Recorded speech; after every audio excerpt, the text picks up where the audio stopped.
She called the cops on me for putting out 2 lawn chairs by the lake. Said they were an eyesore.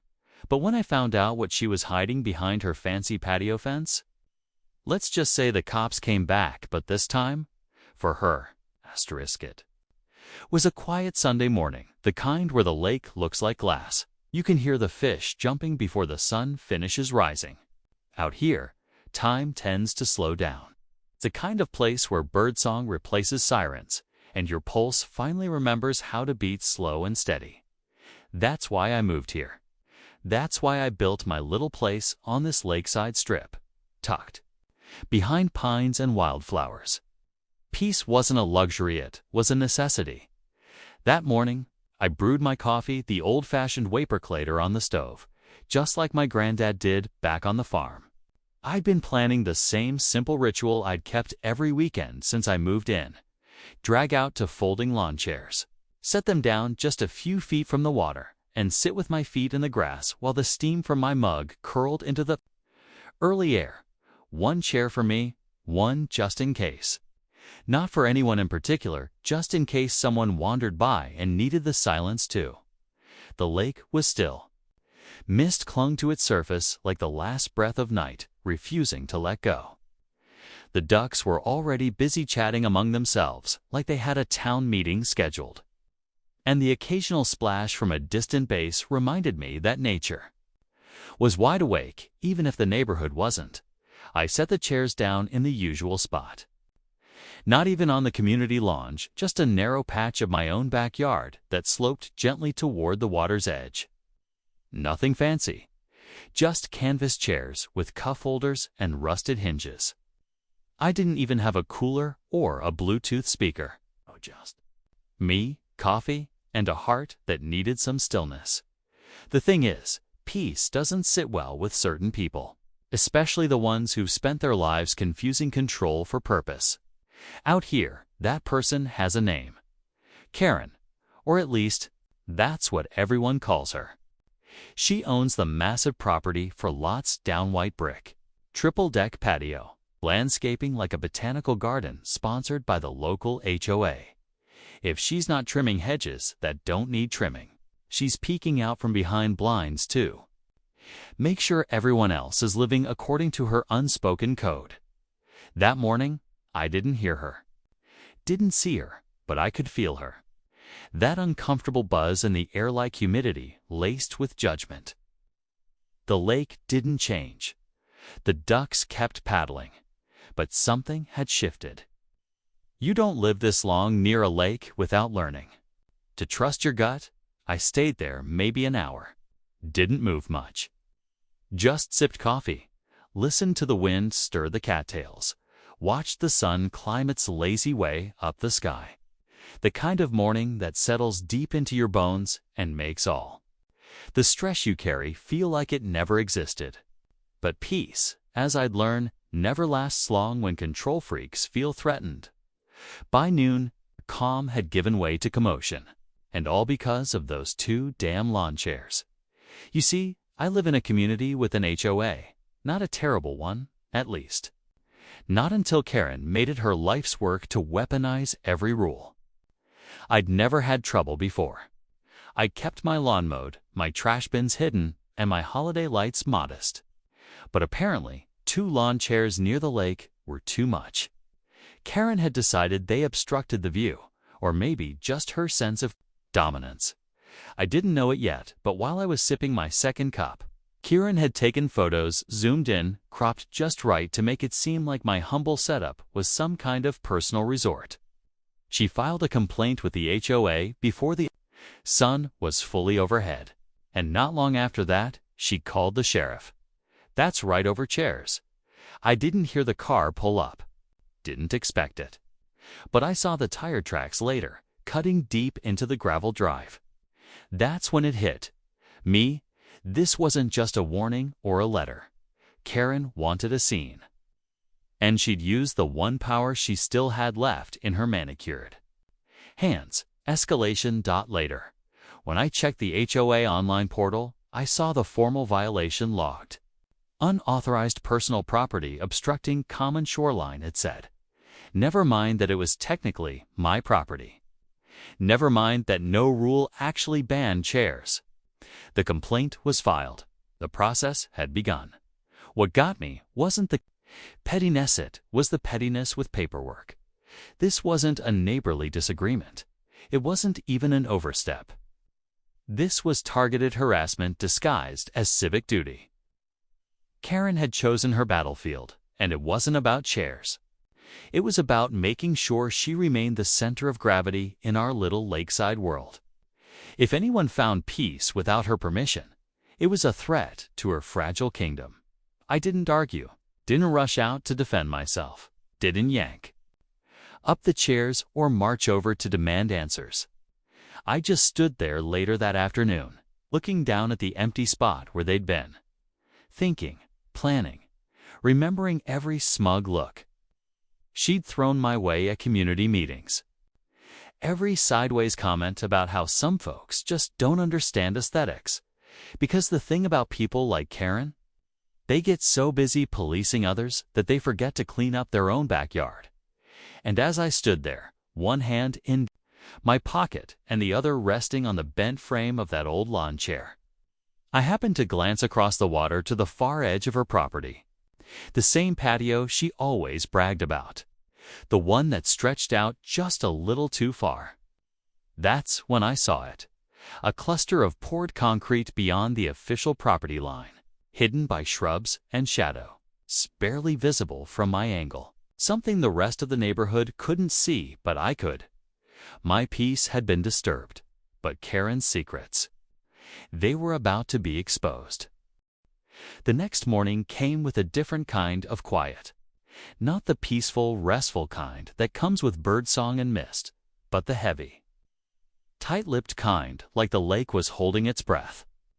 I'd lived out here long enough to recognize the signs. The wind wasn't moving like usual. The ducks kept to the far end of the shoreline. Even the sun seemed slower to rise. Something was off. Karen had filed her complaint. I already knew that. But knowing Karen, she wasn't done. Not when there was still a chance to make a spectacle. She didn't disappoint. It happened around 10:30 a.m., just as I was trimming back a few overgrown branches near the path to the dock.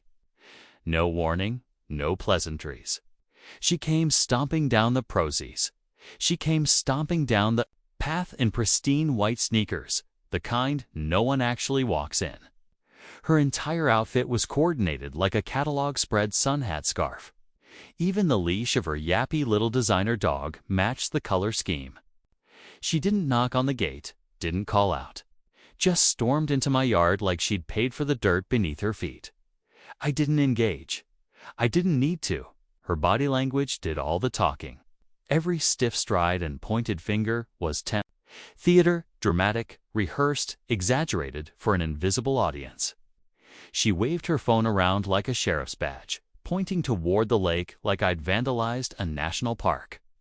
And though I couldn't hear every word, the term visual pollution rang clear across the yard like a bell. Visual pollution. That's what she called my 2 lawn chairs. This wasn't about rules anymore. This was performance. Karen needed attention like most people need air. And if she couldn't be admired, she'd settle for being feared. The lake, in her mind, was her stage. And how dare anyone else enjoy the view without her permission? I kept my distance, watching her rant and rave with growing detachment. It was like watching a tornado through a window loud. It's chaotic and exhausting, but ultimately just noise unless it touched down. Still, as her voice echoed across the shoreline and her dog barked in chorus, I couldn't help but feel the knot in my chest tightened. Not from anger, not even from embarrassment, but from something deeper: violation. This was supposed to be a sanctuary. I bought this place because of the stillness, the calm, the simplicity. And now, that quiet had been shattered by someone who saw control as a birthright and silence as weakness. She stayed longer than necessary, long enough to ensure her presence was noticed by any nosy neighbors peeking through blinds.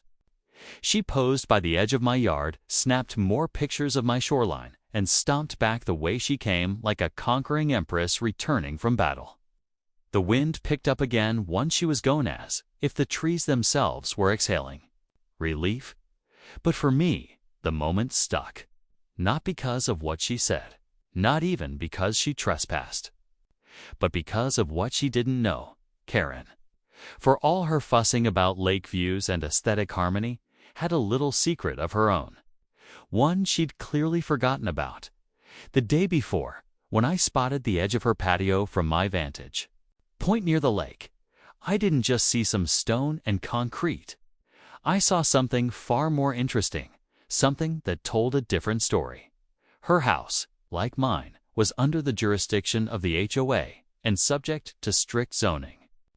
That meant no permanent structures within 15 feet of the protected lake buffer. No pouring concrete, no erecting pergolas, no retaining walls that interfered with the natural grade of the land. But that's exactly what Karen had. A massive patio. Extension poured concrete and all sneaking past the regulation limit by a good 6 feet, maybe more. From the front of her property, it looked legal, perfect, even. But from my side of the shoreline, I could see where the stones jutted out, crossing the invisible boundary like a smirk in architectural form. It was the kind of violation that would get anyone else fined into next year. It's the kind that required soil permits, drainage approvals, and city inspections. The kind she had definitely skipped over. And I knew, in my gut, she wasn't expecting anyone to notice. Most of the neighbors rarely walked the shoreline from my side. Fewer still cared to pay attention to buffer laws or environmental easements. Okay, but I did. Not because I was nosy, but because I respected the lake and the rules designed to protect it. Karen clearly didn't. That afternoon, I sat at my kitchen table and pulled out the original HOA documents. I'd kept every page in a plastic binder. Since the day I moved in, page 47 outlined the setback requirements. Page 51 detailed the fines for unpermitted extensions. And page 59 had a hotline. It wasn't the HOA board. It was the Environmental Compliance Office, the city's direct line for shoreline violations and illegal encroachments. The kind of people who didn't play favorites or care about. Who hosted the last HOA wine mixer. The kind of people who dealt in facts, regulations, and consequences. I didn't rush. Didn't call that day. Instead, I documented everything. Pulled out my old DSLR with the zoom lens. Took photos from 3 different angles. Captured timestamps. Even took a measuring tape to my side of the shoreline to estimate the extension depth from across the water. No guesswork, no assumptions, just evidence. While Karen walked her dog in front of the HOA clubhouse like she owned the place, I was quietly building my case. Every click of the shutter was a step closer to justice. Not the dramatic, messy kind, but the quiet, legal kind. The kind that shows up with a clipboard, a citation pad, and no patience for suburban royalty. That night, the wind was strong and the lake choppy. But I slept better than I had in weeks. Karen had made a mistake. She thought the loudest person always won, but sometimes silence has a longer reach. And this time, it would land squarely in her perfectly landscaped lap. By midweek, I figured things would cool off. Out here, most folks let drama float downstream like driftwood, loud for a moment, then forgotten. But Karen wasn't most folks. And this wasn't a normal tantrum. She'd turned a couple folding chairs into a federal offense in her mind, and she wasn't about to let it go quietly. The signs started small. The HOA email came first, polite but hollow. A notice about unapproved use of personal property on shared shoreline space, with some vague legalese about aesthetics, property lines, and maintaining the visual integrity of the lakeside community. No fine, not yet. Just a warning. Then came the HOA newsletter. Page 2, right under the recipe for gluten-free lemon bars. A whole section dedicated to increased vigilance around lakefront clutter. No names, of course. But when you're the only one with canvas chairs and a clear view of the water, it's not hard to read between the lines. Still, I could have let it go. I almost did. I was ready to ride it out. Wait for the next neighborhood scandal to take center stage, maybe someone's dog barking too loud or Christmas lights going up before Thanksgiving. But then came the cruiser, a full-size county sheriff's SUV rolling down our narrow gravel road like it had no business being there. I saw it from my window as it idled in front of my driveway. Bright gold decal on the door, light bar on top, dust kicking up around the tires like a warning shot. At first, I thought it had to be a coincidence. Maybe someone had called in a report about coyotes or trespassers. We'd had a raccoon problem the week before. But no, this wasn't about wildlife. It was about lawn chairs. Mine dot from where I stood, just inside the screen door. I could see the deputy's face, calm, almost bored, clipboard in hand. He stepped out, glanced at my yard, and walked slowly toward the lake like he was trying to piece together a crime scene. I didn't go out to meet him. I didn't need to, because he wasn't here for a conversation. He was here to check a box. Apparently, Karen had filed an official nuisance complaint. Said the chairs were abandoned property, obstructing the shoreline.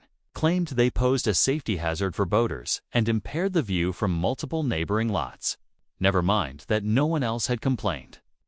Never mind that my chairs weren't even within the HOA's so-called shared easement. She'd framed the entire thing like a civic emergency and gotten law enforcement to waste their time investigating it.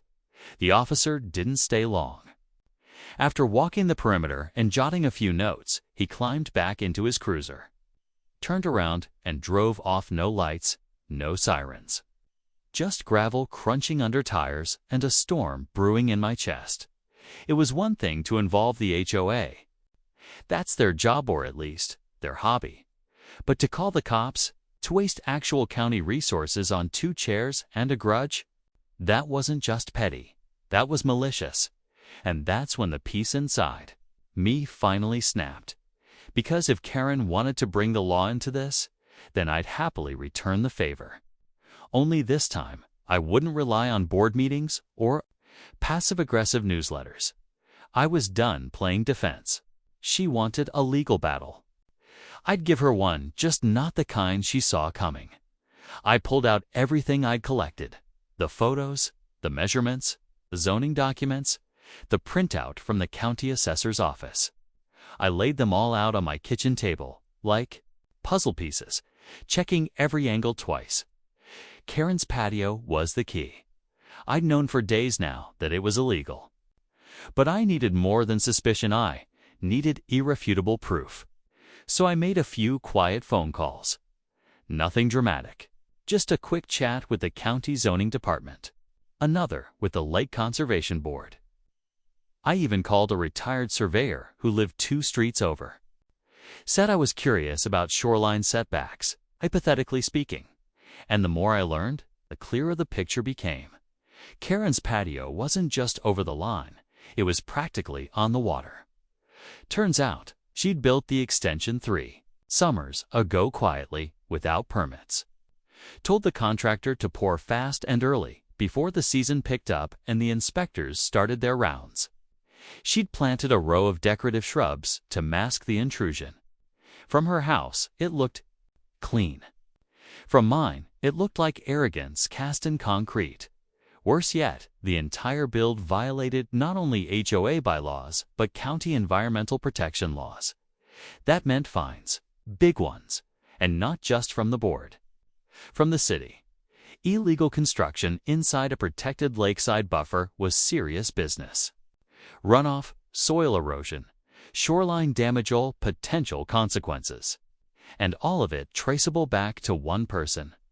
Karen, the irony, was almost too rich to bear. She'd called the cops over a pair of chairs.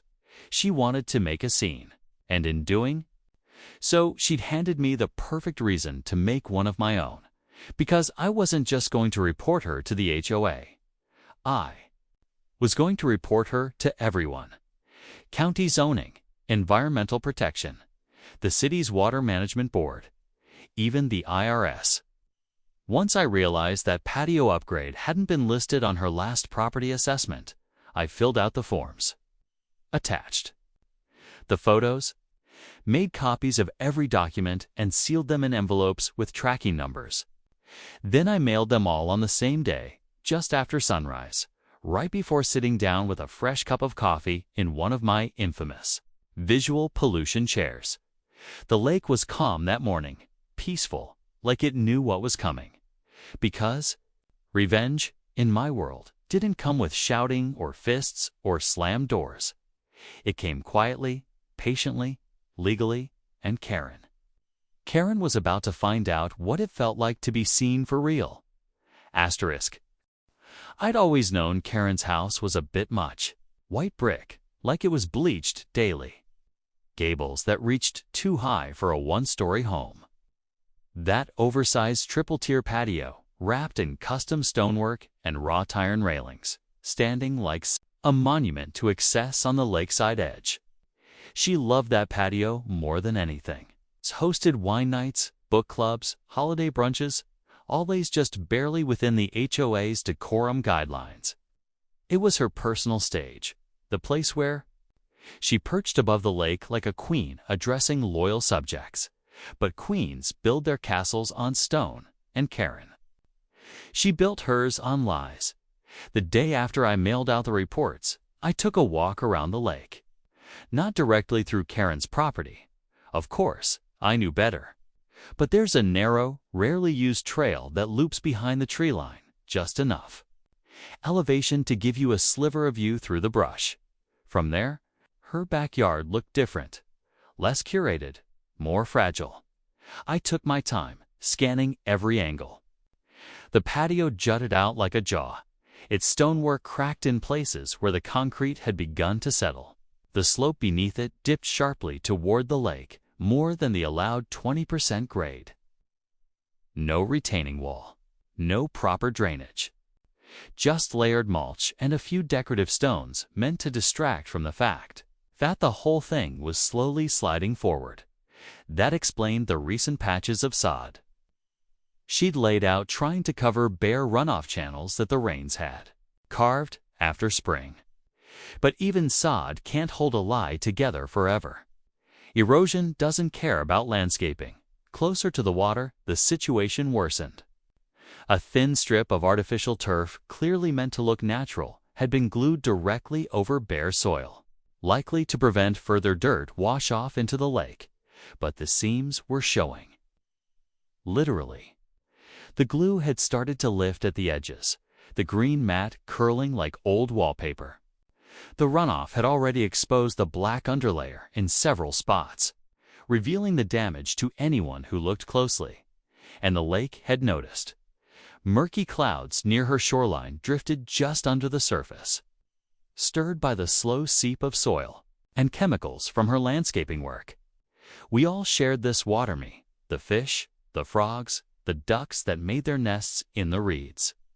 And now it was being poisoned, all so Karen could have a bigger space to sip wine and bark orders at lawn crews. That's when the anger settled into something colder. Not rage, not revenge, just certainty. She hadn't just broken a few rules. She hadn't just called the cops out of spite. Karen had caused real harm to the lake, to the land. And she'd done it with a full belief that she was too important to be questioned. But there was one thing Karen never planned for. Someone quiet paying attention. Later that evening, I gathered the final pieces of my evidence. I uploaded the photos, labeled them, timestamped them, and attached them to each of the reports I'd already mailed. I submitted duplicates electronically, this time to the County Environmental Protection Division, the same people responsible for maintaining the health of the watershed. This wasn't HOA territory anymore. This was state law. You pour illegal concrete within a protected lake buffer. It's not just a fine. It's remediation. Thousands of dollars in repairs. Possible. Mandatory removal. And if you're found to have contributed to soil runoff into a protected body of water, that's another level entirely. Civil penalties. Court hearings. Government-ordered restorations with supervised compliance audits. That patio of hers, her crown jewel, was about to become evidence. Over the next 2 days, I stayed quiet. No lawn chairs, no rants, no petty jabs at neighborhood meetings. I just went about my day mowing the lawn, sipping my coffee, taking longer walks down the shoreline. And then, right on cue, the change came. It began with the county vehicle, marked white, clean. 2 officials stepped out in reflective vests with clipboards and a surveyor's wheel. They didn't knock on Karen's door. They headed straight to the backyard, measuring every inch from the waterline to the edge of her patio. I watched from a distance, hidden by the thicket along the trail. One of them pulled out a camera and started snapping photos. A few hours later, a second car arrived, this one with environmental agency tags. They took water samples, not just near her property, but from multiple points around the shore. Carefully, methodically, professionally. They didn't yell. They didn't argue. They didn't accuse. They just documented. Karen had no clue. I imagine she was inside, enjoying an air-conditioned brunch with her HOA friends, sipping mimosas and gloating about her victory over my lawn chairs. But while she clinked glasses, the noose tightened. That night, I spotted her standing on her patio, looking confused. The county vehicle had left a bright orange marker flag near the base of her slope standard procedure for identifying compromised soil. To most people, it meant nothing. To someone like Karen, it meant questions. And Karen hated questions. She didn't ask first. By the next morning, the fallout had begun. The HOA board received an official county citation, delivered publicly, read aloud at their monthly meeting, where half the neighborhood was present. The language was clinical, but the weight behind it was massive. Unpermitted lakeside construction. Violation of protected buffer zone. Mandatory environmental remediation. The HOA president looked pale. Karen sat frozen, gripping her folder like it might save her from drowning. I didn't smile, not in public, but inside. I felt something shift, like the wind changing direction after a long drought. She had built her throne too close to the edge, and now the lake was taking it back. Asterisk. You can tell a lot about a person by how they react to being caught. Some get quiet, shrink into themselves. Some get angry, flailing at everyone else like it's the world's fault. Karen, but she chose denial at first. For the first few days. After the citations came down, she still strutted around like she ran the place. Her patio furniture stayed put. Her little dog still barked from its overpriced bed perched at the edge of the stone slab. Her landscaping crew even came by, trimming her hedges into those absurd spirals she loved so much, as if pretending hard enough might make the problems disappear. But the flags stayed. More of them, this time bright orange and pink, driven deep into the soil by the county inspectors. They lined the slope below her patio like warning signs on a crumbling cliff. Each one marked a violation: setback infringement, improper erosion control, concrete poured without drainage mitigation. Every time she walked past them, she looked away, like they might vanish if she didn't acknowledge them. They didn single quotes. Then came the letters. The first was from the County Environmental Board of Formal Remediation Order. Karen had 30 days to submit an engineering plan to correct the violations or face daily fines. Next came the one from the city zoning authority, demanding removal of all illegal structures beyond the 15-foot buffer. A third letter followed, this one from the HOA legal counsel, informing her that her violations placed the entire association at risk of liability. That got the board's attention. Suddenly, Karen wasn't the queen of the lakeside anymore. Same people who used to cling to her every word at HOA meetings now looked at her like she was radioactive. No one likes a neighbor who brings lawyers to the door, especially when those lawyers start talking about community-wide fines. The patio? Her pride and joy became a problem too big to hide. Contractors were called in. Not for expansion, no, it's time for demolition. By the end of the week, her third-tier platform was gone. A jackhammer crew showed up at sunrise, tearing through the decorative stone she'd bragged about for years. Chunk by chunk, it went into the back of a dump truck, stripped down to bare dirt. That fancy iron railing she'd paid so much for, cut apart with a saw and hauled off like scrap. It was glorious, not in the loud, gloating way some people enjoy revenge. This was quieter, slower, more honest. Like watching a weed get pulled up from the root painfully, thoroughly, and for good. Karen didn't wave at people anymore. Didn't water her orchids on the patio because there wasn't one. She stayed indoors most of the time, blinds half closed, curtains drawn. When she did go out, she wore sunglasses and walked fast, like shame had weight and she was trying to outrun it. But the real blow hadn't even landed yet. That came when the county prosecutor's office sent her a summons. See, the water sample. Results had come back. The runoff from her unpermitted patio had introduced foreign chemicals into the lake, traces of synthetic turf adhesives and compacted fill materials. Minor? Sure. But enough to classify her violation as an environmental infraction. With civil penalties and mandatory court review, this wasn't just about fines anymore. This was about accountability. She showed up to the courthouse in a black pantsuit and pearl earrings, trying to look composed. But when the judge read the charges aloud, violating lakefront buffer regulations, damaging protected shoreline, failure to obtain permits, and improper stormwater management, her face sagged under the weight of it all. I wasn't there, but a neighbor who worked for the clerk's office told me she looked like someone trying not to faint.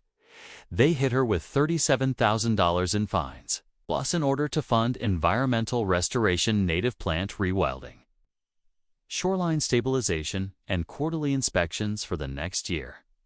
The restoration crew would be picked by the state, not her. No cherry-picking contractors, no shortcuts, and she had 60 days to complete it. Word spread fast after that. This wasn't just another HOA squabble.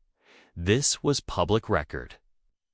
News outlets even did a short piece on it. Lakefront homeowner cited for environmental damage, featuring wide shots of the partially demolished patio and a snippet from the county spokesperson urging other residents to respect lakeside boundaries. Her name was in the article. Her face was blurred, but everyone knew it should have felt like a victory lap. And, in a way, it did. But I didn't drag my lawn chairs back out to celebrate. I didn't throw a party or wave a flag. I just sat on the back porch, early one morning, coffee in hand, and looked out over the lake. The mist hung low, and the water shimmered like it had been polished clean. The ducks were back near my shoreline, paddling through the reeds without a care. Even the wind felt different, lighter, less tense. Karen had tried to make the lake her throne, but the lake doesn't bow to anyone.